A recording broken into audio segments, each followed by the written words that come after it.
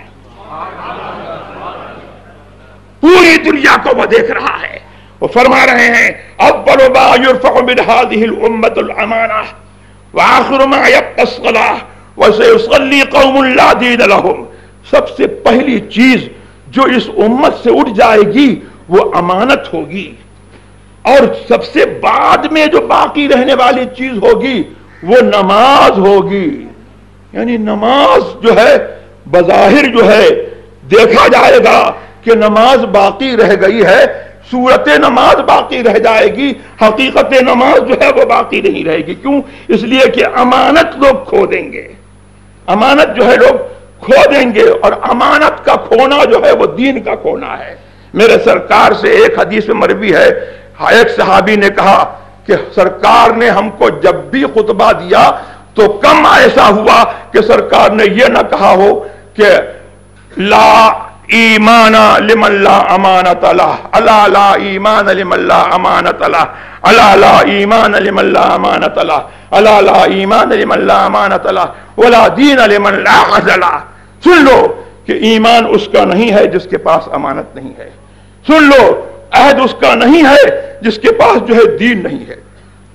تو اللہ کی طرف سے جو عہد ہے حفاظت کا، تم اس کی امانت کی حفاظت کرو گے تو اللہ کی طرف سے جو ہے اس کے ذمہ کرم پر ہے کہ تمہارے دین کی حفاظت کرے گا، تمہاری حفاظت کرے گا۔ اور اگر تم اس کی امانت جو ہے کھو دو گے تو اللہ کے لیے جو ہے ایسی قوم کے لیے کوئی عہد نہیں ہے، نہ دنیا میں تمہاری حفاظت ہوگی، اور اگر معاذ اللہ رب العالمین کسی اور حالت پر مرے تو آخرت کا حال تو جو ہے اس سے بھی برا ہے۔ تو ایمان جو ہے امانت کا کی حفاظت کرنا جو ہے یہ ایمان کا جو ہے بہت بڑا جز ہے، اور امانت جو ہے ایک معنی میں جو ہے وہ ایمان ہی ہے، اور کلمہ طیبہ بھی جو ہے وہ امانت ہے۔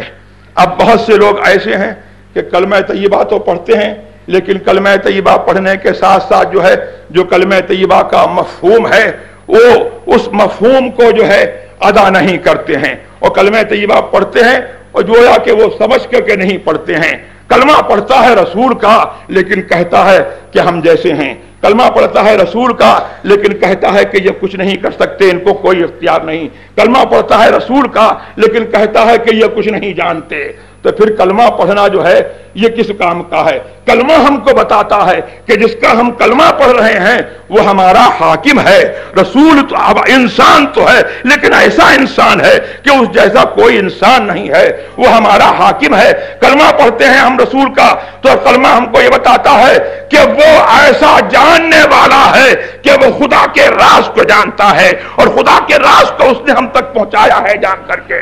اور کلمہ ہم نے رسول کا پڑھا تو ہم یہ جانتے ہیں کہ وہ ہمارا جو ہے ایسا حاکم ہے کہ رسولوں کا بھی حاکم ہے، نبیوں کا بھی حاکم ہے، ان کی امتوں کا بھی حاکم ہے، ہمارا بھی حاکم ہے، اور قیامت تک جو ہے حکم اسی کا چلنے والا ہے۔ اب اس حاکم نے جو ہے ہم کو منع کیا کہ غیر مسلموں کو رازدار مت بناؤ، غیر مسلموں سے مت ملو، تو اب جو ہے وہ کہیں جو ہے کسی بھی نام سے جو ہے کوئی کونسل بنے جس میں غیر مسلموں کو جو ہے شریک کیا جائے وہ خدا کے اور اس کے رسول کے حکم کے خلاف ہے۔ اعلیٰ حضرت نے جو ہے اسی لیے جو ہے ندوے کا رد کیا تھا۔ حضور کے زمانے میں بھی جو ہے ندوہ تھا، حضور کے زمانے میں جب حضور تشریف فرما تھے تو بھی ندوہ تھا۔ تو ندوے کا کیا کام تھا؟ ندوے کا کام یہ تھا کنسپائریسی اگینسٹ مسلم۔ اس کا کیا کام تھا؟ کنسپریسی اگینسٹ مسلم، مسلمانوں کے خلاف جو ہے سازش کرنا اور رسول کے خلاف سازش کرنا. اس زمانے کے ندوے والے جو ہے کیا سوچتے تھے؟ رسول کو قتل کر دو معاذ اللہ، رسول کے دین کو جو ہے برباد کر دو معاذ اللہ، رسول کو قید کر دو معاذ اللہ، رسول کو ان کے گھر سے نکال دو، ان کے شہر سے نکال دو. یہ سب قرآن کریم کے بارے میں، قرآن کریم میں ان کی سازشوں کا اللہ تبارک و تعالیٰ نے ذکر کیا. تو اس زمانے میں جو ندوہ تھا وہ بھی رسول کے خلاف جو ہے سازش کرتا تھا. اب اس زمانے کا ندوہ جو ہے اس نے بھی جو ہے رسول کے دین کے خلاف یہ سازش کی اور اس نے نعرہ لگایا کہ ہر کلمہ گو مسلمان ہے. میں کہتا ہوں کہ ہر کلمہ گو مسلمان ہے. یہ بات جو ہے اپنے اطلاق پر ایبسلوٹلی جو ہے یہ بات صحیح نہیں ہے. وہ کلمہ گو مسلمان ہے جو رسول اللہ صلی اللہ تبارک و تعالی کو غیب داں سمجھتا ہے، جو ان کو اپنا حاکم سمجھتا ہے، جو ان کے پورے دین پر ایمان رکھتا ہے، وہ کلمہ گو مسلمان ہے. اور وہ کلمہ گو مسلمان نہیں ہے کہ کلمہ تو پڑھتا ہے لیکن رسول کے دین کے خلاف کنسپریسی کرتا ہے.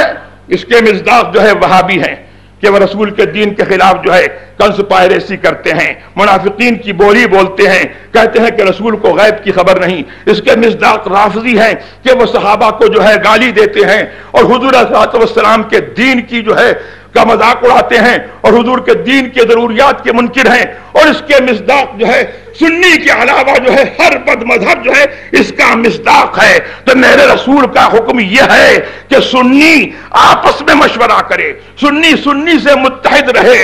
تو اس زمانے کا ندوہ جو ہے رسول کے خلاف کنسپائریسی کرتا تھا.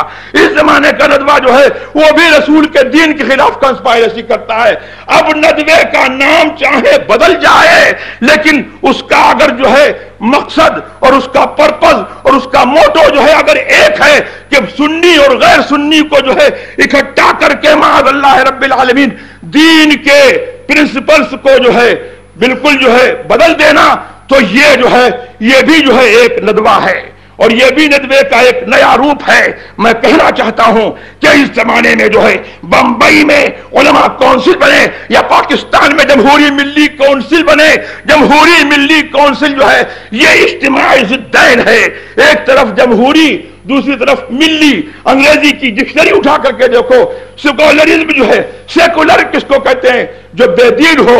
جمہوریت کس کو کہتے ہیں؟ جو لادینیت کا نام ہے. تو لادینی اور ملی یعنی دینی ان کا جو ہے اتحاد نہیں ہو سکتا ہے. اسی طریقے سے علماء کونسل میں جو ہے رافضیوں کا، بوریوں کا، قادیانیوں کا، وہابیوں کا اور سنیوں کا جو ہے اتحاد نہیں ہو سکتا ہے. اور جس نے ایسا اتحاد کیا ہے اس نے جو ہے دوسرے شکل میں جو ہے ندوے کو جو ہے دوسرا نام دیا ہے، اس نے جو ہے ندوہ قائم کیا ہے.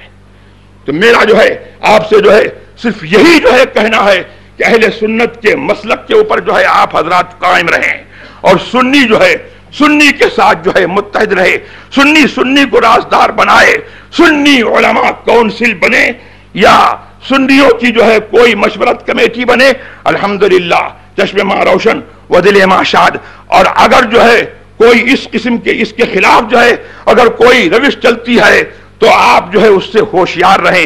ان اللہ یامرکم ان تؤدوا الامانات الی اہلھا.